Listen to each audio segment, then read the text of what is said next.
இரவு உடல் வலியோடு தூங்க போறீங்க. காலையில் வலி காணாமல் போனது எப்படி? தலைவலின்னு ஓய்வு எடுக்கிறீங்க.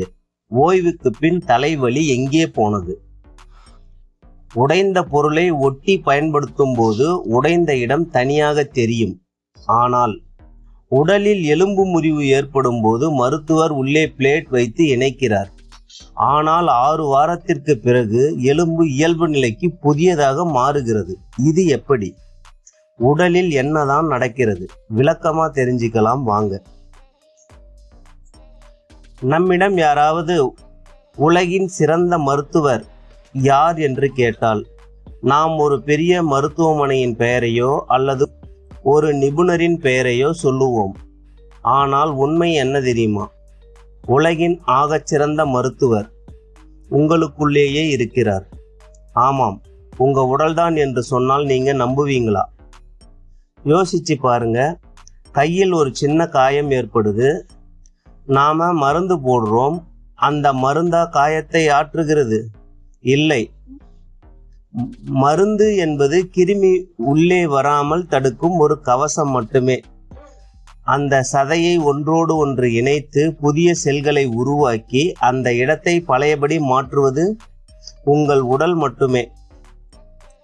நம் நகம் வளர்வது, முடி வளர்வது என எல்லாமே உடலின் சுய வேலைதான். உடல் எப்படி தன்னை புதுப்பித்துக் கொள்கிறது? பல நேரங்களில் நாம் உடலை தவறாக புரிந்து கொள்கிறோம். உதாரணமாக, காய்ச்சல் வந்தால் நாம் பயப்படுகிறோம். ஆனால் காய்ச்சல் என்பது நோய் கிடையாது. உடலுக்குள் ஒரு கிருமி நுழைந்துவிட்டது என்பதை தெரிந்து அந்த கிருமியை செயல் இழக்க வைப்பதற்காக உடல் 100 டிகிரி வெப்பநிலையை உடலில் உருவாக்கி நோய்க்கிருமிகளை அழிப்பதற்காக உடல் எடுக்கும் ஒரு சிகிச்சை முறைதான் காய்ச்சல். சில நேரங்களில் பசி என்னும் உணர்வு ஏற்படாமல் இருக்கும். அதற்கு காரணம் செரிமானத்தில் சிக்கல் வந்துள்ளது. அதை சரி செய்யும் வரை சாப்பிடாமல் இரு என்பதற்காக கொடுக்கப்படும் உணர்வுதான் பசியின்மை. இதேபோல் தும்மல் என்பது சுவாச பாதையில் தூசு அல்லது கிருமிகள் நுழைய முற்படுவதை உடல் கண்டறிந்து விட்டால் அதை உடனே வெளியேற்ற மற்றும் சுத்தம் செய்ய உடல் எடுக்கும் முயற்சிதான் அது. வாந்தி என்பது வேண்டாத உணவை அல்லது உணவில் நச்சு இருப்பதாக உடல் கண்டறிந்தால் உடனே அதை வெளியேற்ற உடல் எடுக்கும் முயற்சிதான் அது. பேதி என்பது உடலில் தேங்கியுள்ள அதிகப்படியான கழிவு சேர்ந்து இருப்பதையோ அல்லது குடலுக்கு தீங்கு விளைவிக்கும் கிருமிகள் அல்லது ரசாயனங்கள் இருப்பதையோ உடல் கண்டறிந்து விட்டால் அதை வெளியேற்ற எடுக்கும் முயற்சிதான் அது.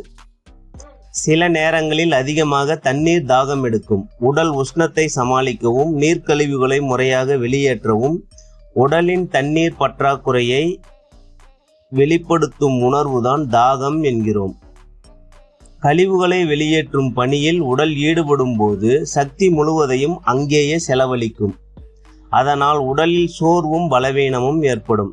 அந்த நேரத்தில் நாம் ஓய்வு எடுக்கும் போது உடலுக்கு அது பேருதவியாக இருக்கும். இதனால் விரைவில் உடல் இயல்பு நிலைக்கு திரும்பும். நோய் என்பது வேறொன்றும் இல்லை, உடலில் தேங்கிய கழிவுகளின் தேக்கம்தான்.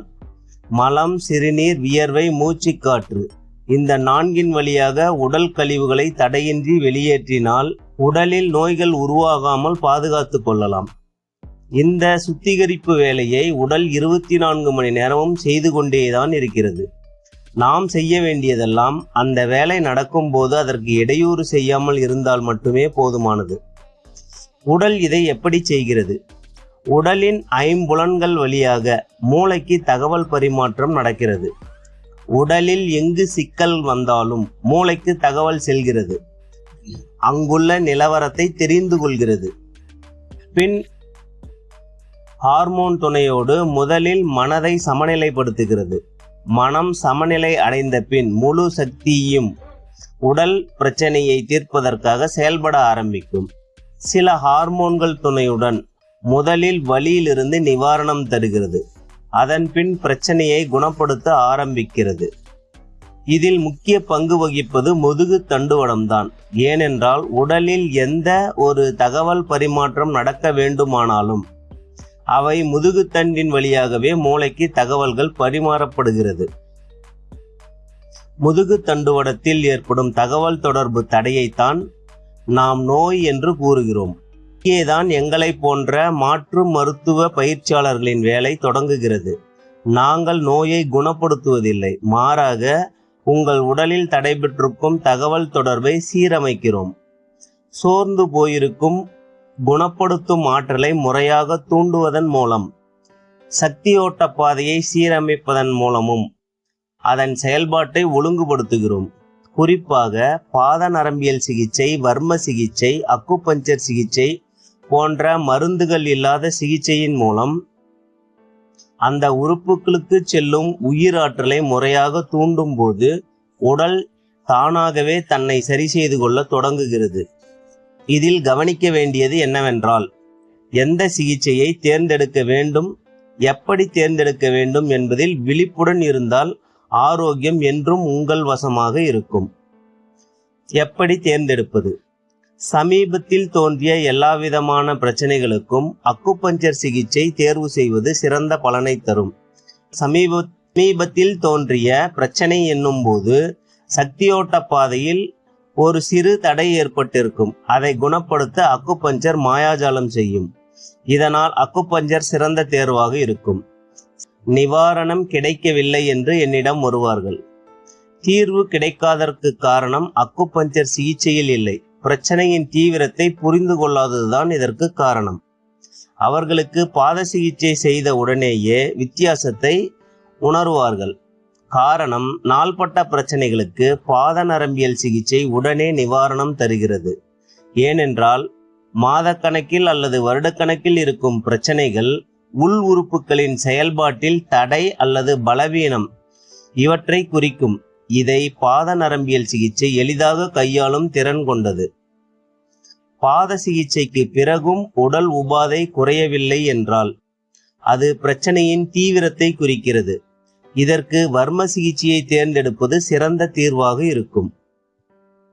எச்சரிக்கை: உடலின் உள்ளிருந்து வரும் எல்லா பிரச்சனைகளுக்கும் இந்த 3 சிகிச்சை முறைகளும் போதுமானதாக இருக்கும். ஆனால் வெளியிலிருந்து வரும் பிரச்சனைகளுக்கு, உதாரணமாக விபத்து, காயம், எலும்பு முறிவு போன்ற பிரச்சனைகளுக்கு நீங்கள் உடனே ஆங்கில மருத்துவத்தை அணுகுவதே பாதுகாப்பானது. இதை கவனத்தில் வைக்கவும். உடலில் ஏற்படும் உபாதைகளை உடலே சரி செய்து கொள்ளும். இதற்கு போதுமான ஓய்வும் நல்ல உணவும் நேர்மறையான எண்ணங்களும் கொடுங்கள். அதுவே போதுமானதாக இருக்கும். உங்கள் உடலின் மொழியை புரிந்து கொண்டால் ஆரோக்கியம் என்பது வெளியில் தேடும் பொருள் அல்ல, அது உங்களுக்குள் இருக்கும் பொக்கிஷம். பயனுள்ள மற்றொரு மருத்துவ குறிப்போடு உங்களை மீண்டும் சந்திக்கிறேன். நன்றி, வணக்கம்.